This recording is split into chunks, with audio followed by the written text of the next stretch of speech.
നമ്മുടെ അകൃത്യങ്ങൾക്കൊത്ത് അവിടുന്ന് നമ്മളോട് പകരം ചെയ്യുന്നില്ല. അവിടുന്ന് നമ്മളുടെ പാപങ്ങൾക്കൊത്ത് നമ്മെ ശിക്ഷിക്കുകയുമില്ല. പലപ്പോഴും നമ്മളുടെ ജീവിതത്തിൽ എന്തെങ്കിലുമൊക്കെ കഷ്ടതകൾ വരുമ്പോൾ നമ്മളുടെ പാപങ്ങൾ കൊണ്ടാണോ അവിടുന്ന് നമ്മളെ ശിക്ഷിക്കുന്നത്, അവിടുന്ന് എന്നെ ശിക്ഷിക്കുകയാണോ എന്നുള്ളൊരു ചിന്ത നമുക്ക് വന്നേക്കാം.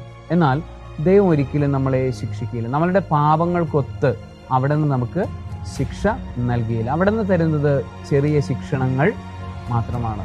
നമ്മൾ എതിർ ദിശയിലേക്ക് പോകുമ്പോൾ ഒന്ന് തോണ്ടി വിളിച്ചിട്ട്, മോനെ അതല്ല, ആ വഴിയല്ല പോവേണ്ടത്, ഈ വഴിയാണ് നീ പോവേണ്ടത് എന്നുള്ളൊരു ഉണർത്തുപാട്ട് മാത്രമാണ് ദൈവത്തിൻ്റെ ശിക്ഷണം എന്ന് പറയുന്നത്. അതിനെ അപ്പാടെ സ്വീകരിക്കാൻ നമുക്ക് ഓരോരുത്തരെയും അനുഗ്രഹിക്കട്ടെ. സർവശക്തനായ ദൈവം, പിതാവും പുത്രനും പരിശുദ്ധാത്മാവും ദൈവത്തിൻ്റെ ശിക്ഷണം ശരിയായ വിധം ഉൾക്കൊള്ളുവാൻ സമൃദ്ധമായി നിങ്ങളെ അനുഗ്രഹിക്കുമാറാകട്ടെ. ആമേൻ.